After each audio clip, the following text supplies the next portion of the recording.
Government के पास बहुत सारी स्कीम्स है, लेकिन बदकिस्मत ये है कि ये परकोलेट नहीं हो रही है आम जनता तक। और करीब करीब 23 के करीब स्कीम जो है तो स्टेट गवर्नमेंट की चल रही है, लेकिन क्या होता है कि आम जनता तक वो स्कीम नहीं पहुंच रही। अब इसके लिए क्या है कि पाइपलाइन सही होना ज़रूरी है ताकि जो है तो लोगों तक वो स्कीम पहुंचे। तो MMNF के पास एक रोड मैप है, वो रोड मैप अगर फॉलो करती है गवर्नमेंट तो उसके ज़रिए से ऐसा हो जाएगा कि गली गली और नुक्कड़ नुक्कड़ जो है ये स्कीम आसानी से पहुंच सकती है। यही परिषद का बुनियादी मकसद था आज। सर, एनजीओ को आपने यहाँ पे बुलाया है, उनको ट्रेन करके कि आप अपने अपने गांव में कुछ ये कीजिए, तो एनजीओ के बारे में आप उनको ट्रेनिंग का हिस्सा देंगे फिर? बेसिकली एनजीओ का फुल फॉर्म ही नॉन गवर्नमेंट ऑर्गेनाइजेशन होती है और जिनका बेसिक ऑब्जेक्ट रजिस्ट्रेशन के टाइम पर ही होता है कि गवर्नमेंट की जो भी चीज़ें रहेगी इसको सपोर्ट करना, ये इसी के लिए एनजीओ बनता है। अब जाहिर सी बात है गवर्नमेंट जो चीज़ हमारे पास भेजेगी, एनजीओ ही वो एक सोर्स रहेगा जिसके ज़रिए से हम वहाँ तक पहुँच सकते हैं, बाकी तो दूसरा कोई गवर्नमेंट ऑफिशियल आम जनता तक नहीं पहुँचेगा।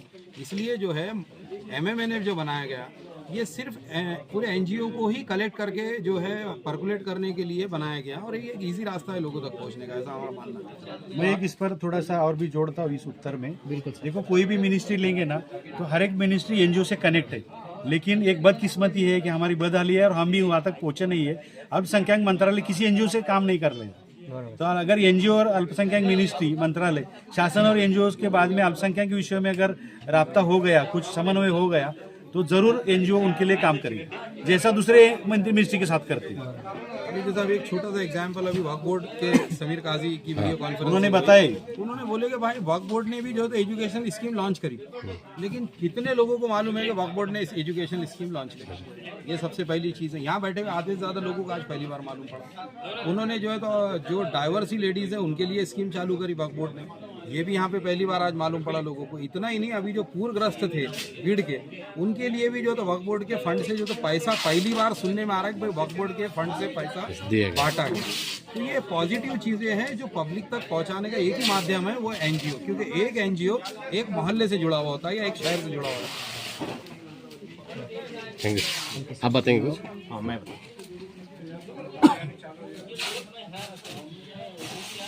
हिंदी में मराठी में दोनों भी जैसे चल जाए। प्रश्न मराठीचा आला तर मराठी, हाँ, जैसा कोई क्वेश्चन बॉल स्पिन आला तर स्पिन खेळायचा, फास्ट आला तर फास्ट।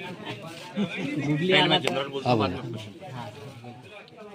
देखिए, महा माइनॉरिटी एनजीओ फोरम जो है वो समाज को अवेयर कर रहा है, सरकार की योजना क्या है, समाज के प्रॉब्लम क्या है, ये बताने का काम करता है। सरकार किसकी भी हो, हम किसी का समर्थन नहीं करते, हम अपनी बातों को रखते हैं। और जो शासन प्रशासन है वो शपथ लेता है कि मैं सब लोगों के साथ में न्याय करूंगा, उसने न्याय करना चाहिए।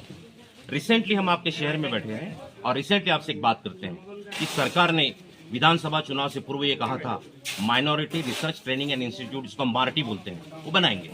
ये घोषणा होकर 13 महीने हो गए, अभी तक किसी भी प्रकार का काम आगे नहीं बढ़ा। दूसरी उसकी बड़ी बात आपको बताता हूँ, आपसे नम्र विनम्र है कि उसको चाहिए आप बिल्कुल कट नहीं करना, लोगों तक पहुंचाना। अभी मार्टी बना नहीं है, उसकी सिर्फ घोषणा हुई है, लेकिन उसका दुष्परिणाम जो अधिकारी बैठे हैं उन्होंने क्या किया है, महाज्योति के अंदर में मुस्लिम ओबीसी समाज आता है, ईडब्ल्यूएस के अंतर्गत मुस्लिम आता है जिसका इनकम 8 लाख से कम है। अभी मार्केट शुरू भी नहीं हुआ है, लेकिन महाज्योति की स्कीम से मुस्लिम ओबीसी के लाभार्थियों के नाम काट दिए गए। ईडब्ल्यूएस का जो मुस्लिम, उसके नाम काट दिए गए। यह अन्याय है। शासन प्रशासन ने इस पर तत्काल ध्यान देना चाहिए। उसी प्रकार से जिसकी योजनाओं की घोषणा होती है, आप हम सब जानते हैं कागज पे किसको बढ़ता है, कैसे बढ़ता है, उसमें पारदर्शिता होनी चाहिए। जो भी योजना है वो कॉमन आदमी तक जानी चाहिए, दिखता नहीं है कुछ भी। और इसके लिए शासन प्रशासन का कर्तव्य है, जिस प्रकार की पारदर्शिता आप अदर समाज के लिए रखते हो। इसी समय में आरक्षण कैंसिल हो गया मराठा समाज का, आपने उसको अल्टरनेट बहुत सारी सुविधाएं दी। मुस्लिम समाज को हाईकोर्ट ने आरक्षण मंजूर किया और नौकरी के बारे में ये बोला कि आप डॉक्यूमेंट लेके आइए, अगली बार देखेंगे। उसने डिनाई नहीं करा, जैसे बाकी आरक्षण को डिनाई किया था, तो डिनाई नहीं हुआ है। उसके बाद भी अगर सरकार ने किसी कारण से रद्द किया है, लागू नहीं किया, तो पर्याय आप क्या दे रहे हैं? पर्याय कुछ भी नहीं दे रहे। हम महाराष्ट्र के नागरिक हैं, देश के नागरिक हैं, और इस देश में सबको न्याय मिलना चाहिए। ये जन जागृति का काम हम इस बैनर के तहत समाज में करते हैं। किसी से लड़ाई नहीं, सब अपने भाई है, सबको न्याय मिलना चाहिए। संविधान के दायरे के तहत जो संविधान कहता है कि सर्व नागरिक समान है, सर्वाना समानता भेटली पाहिजे, सबको न्याय मिलना चाहिए। तो जहां न्याय होता है हम वहां दिखाते हैं, और वो चीजों का अपेक्षा ये करते हैं कि न सिर्फ मुस्लिम, अदर भी जो माइनॉरिटी के लोग, माइनॉरिटी से भी आगे बढ़ के जो धर्मनिरपेक्षता को मानते हैं, वो सब समाज के लोग मिलकर एक दूसरे की मदद करें और सबको न्याय दिलाने का काम करें। मैं डॉक्टर असलम बारी हूँ, महा माइनॉरिटी का कार्याध्यक्ष। सर एमएमए एनएफ के अंतर्गत हाँ आगे की क्या रणनीति रहेंगे। क्या रणनीति होंगी आपकी? देखिए कैसा है कि हमारा संगठन तो बहुत दिन से काम कर रहा है। हमारी अगली प्रोसेस जितने भी एनजीओ होते हैं इनको अवेयर करना, कामकाज बताना, और उसके बाद में हमारा अगला मिशन ये है कि हर शहर में, हर बड़े जिले में एमएमएनएफ की समिति बनाने वाले हैं। और वो समिति के माध्यम से, अब एक जगह सब लोग नहीं आ पाते हैं, हम उनके जिले में जाएंगे, हम उनके गांव में जाएंगे, उनको ट्रेनिंग बताएंगे, मालूमात करेंगे। लड़ना नहीं है, सरकार से लड़ना नहीं है, संविधान के दायरे में पब्लिक को जागरूक करना है। और अपनी अगर मांग भी रखनी है तो संविधान के दायरे में रखना है, अनशन कुछ भी बात नहीं करना है, जो नियम में बैठता है वो मिलना चाहिए। तो इस प्रकार का हम हर शहर में, हर जिले में अपना नेटवर्क खड़ा करने वाले हैं, वहां लोगों को साथ में लेने वाले हैं। और शासन प्रशासन किसका भी रहे, सबके साथ मिलकर सबका विकास जो कहा जाता है वो रियल में होना चाहिए, इसके लिए हम काम करेंगे। और खास करके हम हमारे समाज के जो वर्ग है, अलग अलग वर्ग है, हम सबको ये कहेंगे कि भैया संविधान है, देश है, नियम से चलना है, कहीं भी आरे रावी, झगड़ा, मगरूरी, गुंडागर्दी नहीं करना है, सबको न्याय के साथ चलना है। और ये संगठन, इसके नेता सब मिलकर काम करेंगे, सरकार के लोगों से भी बात करेंगे, राजनीतिक नेताओं से भी बात करेंगे, सबको मिलकर देश को आगे बढ़ाने का मिशन चलाना है। ये हमारा अगली रणनीति। साहब एक सवाल, आखिरी सवाल है, यहाँ पे मुस्लिम समाज के ढेर सारी समस्या है, शिक्षित वर्ग काफी कम है, और कई बड़े शहरों में गलत कामों में ये समाज आगे आ जा रहा है। जैसे हमारा औरंगाबाद, जालना में टैबलेट खाना, गुंडागिर्दी वगैरह इस तरह की हरकत हो रही। तो हमें ये लगता है कि पहले हम शिक्षित वर्ग कैसे बनाए, इन लोगों को कैसा रोक जाए, क्या इस पे भी आप काम करेंगे? हाँ बिल्कुल बिल्कुल, बेशक। देखिए हमारा संगठन बनने के बाद में, समिति बनने के बाद में, ये जो हमारे मुद्दे जो आपने भी कहा कि नेचुरली ये देश के मुद्दे हैं और युवा पीढ़ी बर्बाद हो रही है। चाहे वो पिछले जमाने में दारू थी, अभी एमडी आ गया है, जुआ है, रातों को जागना है, जो प्रकार है ये कोई ठीक नहीं है। तो हम हमारे मिशन में समाज को ये भी कहेंगे कि ये गलत चीजें हैं, आप इससे दूर आइए। हम इसके लिए हमारे जो बुद्धिजीवी लोग हैं उनकी मदद लेंगे, हमारे जो धार्मिक लोग हैं उनकी भी मदद लेंगे कि भैया ये चीजें नहीं चाहिए। हमारा धर्म भी कहता है चीजें नहीं चाहिए, लेकिन जो तबका खड़ा हो गया है, जो युवा पीढ़ी आई है, और आपको ये कहे कि हर चीज, अच्छी बुरी चीज के पीछे अलग अलग प्रकार के भी लोग होते हैं, तो बिजनेस कुछ। हाँ, एक बात ऐसी सामने आई साहब, ये पिछले एक महीने में संविधान के खिलाफ ऐसे कुछ आरोपी मुजरिमों को पकड़े गया, उनको उनके घर तक या 4-4 किलोमीटर तक ऐसे हथकड़ियां पहना के ले गया, जो संविधान की घटना में कहीं भी नहीं बैठता। गलत है, आप उसने गुनाह किया, मुजरिम किया, गलत है, आप उसको सजा दो, जेल में बंद करो, उस पर कार्रवाई करो, अदालती कार्रवाई करो। लेकिन ये संविधान के खिलाफ हो रहा है, उस शादी करना और उसको 4-4 किलोमीटर तक लेके जा रहा है, और ऐसा बताया जा रहा है कि देखो अगर कोई मुस्लिम आदमी ऐसा करता है तो हम ऐसे उसको रास्ते से निकालेंगे। ये क्या होना है? आपकी बात बिल्कुल सही है, जो हो रहा है वो गलत हो रहा है, लेकिन क्या है कि जो माहौल बना है कुछ लोगों ने जानबूझ के बना लिया है, और हर चीज का दोष मुस्लिम कम्युनिटी को दे दिया है कि ये रिस्पॉन्सिबल है। वो गुनहगार हो या न हो, आपके टीवी, आपकी बात नहीं, जनरल बात करता हूँ, टीवी पर पहले पट्टी चलती है कि अगर मुस्लिम समाज का आदमी गुनहगार मिलता है तो टीवी पर उसका नाम आता है, दूसरे समाज का तो नाम नहीं आता है, तो दोषी है तो ऐसा सांगितला जातो। एक माहौल बन गया है। तो हम ये चाहेंगे कि गुनहगार है, वो किसी भी समाज का हो, उसके साथ सबको एक रूप से न्याय मिलना चाहिए। दोषी है, पनिशमेंट दो, और अगर दोषी नहीं है, कहा जाता है ना कि जब तक आपका दोष सिद्ध नहीं होता है उसे दोषी नहीं माना जाता है, तो वो फॉर्मूला सब पे लागू होना चाहिए। और गुनहगार है तो कठोर से कठोर शिक्षा मिलनी चाहिए। उसने बलात्कार का काम किया, उसने जुआ खेला, गलत काम किया, मर्डर किया, जितनी कठोर सजा होगी अदर समाज के आदमी को हम चाहेंगे उससे भी ज्यादा समझ हमारे आदमी को दो, ताकि ये सब क्राइम बंद होना चाहिए। तो हमारी भी अपेक्षा ये है, और शासन प्रशासन से भी निवेदन है कि भैया एक पर्टिकुलर समाज का आदमी है तो उसको एक अलग नजर से न देखा जाए, या एक कम्युनिटी को एक गलत ये काम करने वाली समाज है ऐसा न माना जाए। देश के नागरिक है, गलतियां सब में होती है, अच्छे बुरे लोग हर समाज में रहते हैं, ऐसा कोई नहीं है, तो उसके हिसाब से काम होना चाहिए। शासन प्रशासन भी ध्यान दे। एक आखिरी सवाल। हाँ सर, अभी बोला था सर ने उनके भाषण में कि हमारे बच्चे ज्यादा से ज्यादा उर्दू को अट्रैक्ट होते हैं, तो अगर 10वीं तक समझो उन्होंने उर्दू में पढ़ाई की, तो 10वीं के बाद में जो ये रहती पढ़ाई, तो उसमें वो क्या आगे जा सकते हैं क्या? उसके लिए कुछ ऐसा आपका ये? यस सर, देखिए ये अभी पुरानी बात होगी। 10वीं के बाद, 12वीं के बाद उर्दू का कोई स्कोप नहीं था। हम लोगों ने हमारे जमाने में आंदोलन करे, लड़ाई करे, आपको बताते चले कि जो मेडिकल एंट्रेंस होता है अभी नीट बन गया है।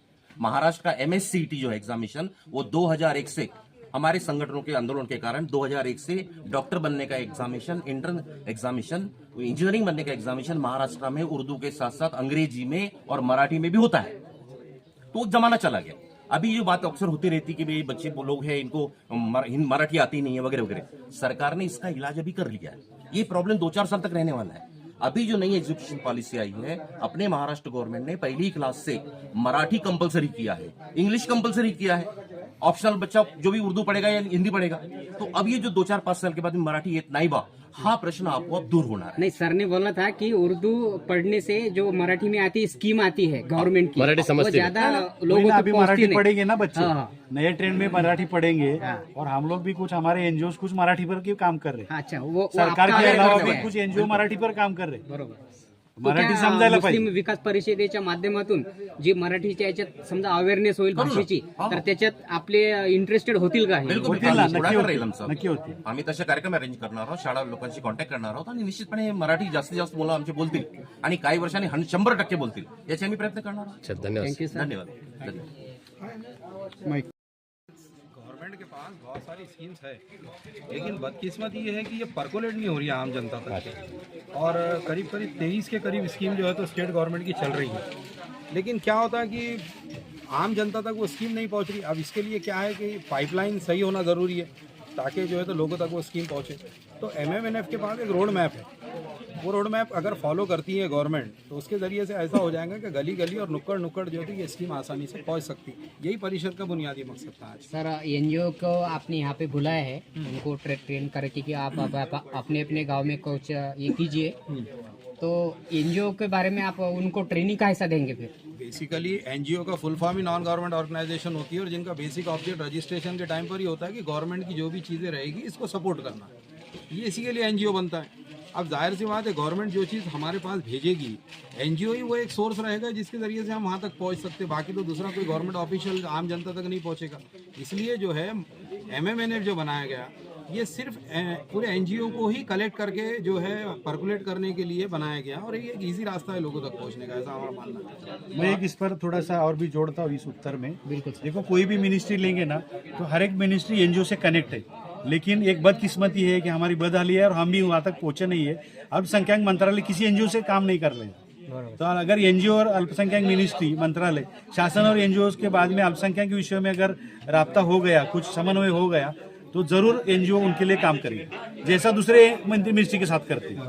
अभी जैसा अभी एक छोटा सा एग्जांपल, अभी वक्फ बोर्ड के समीर काजी की वीडियो कॉन्फ्रेंस उन्होंने बताए, उन्होंने बोले कि भाई वक्फ बोर्ड ने भी जो है तो एजुकेशन स्कीम लॉन्च करी, लेकिन कितने लोगों को मालूम है कि वक्फ बोर्ड ने इस एजुकेशन स्कीम लॉन्च करी। ये सबसे पहली चीज़ है। यहाँ बैठे हुए आधे से ज़्यादा लोगों को आज पहली बार मालूम पड़ा। उन्होंने जो है तो जो डाइवर्सी लेडीज़ है उनके लिए स्कीम चालू करी वक्फ बोर्ड ने, ये भी यहाँ पे पहली बार आज मालूम पड़ा लोगों को। इतना ही नहीं, अभी जो पूरग्रस्त थे भीड़ के, उनके लिए भी जो तो वक्फ बोर्ड के फंड से जो तो पैसा पहली बार सुनने में आ रहा है कि भाई वक्फ बोर्ड के फंड से पैसा बांटा गया। तो ये पॉजिटिव चीज़ें हैं जो पब्लिक तक पहुँचाने का एक ही माध्यम है, वो एनजीओ, क्योंकि एक एनजीओ एक मोहल्ले से जुड़ा हुआ होता है या एक शहर से जुड़ा हुआ होता है।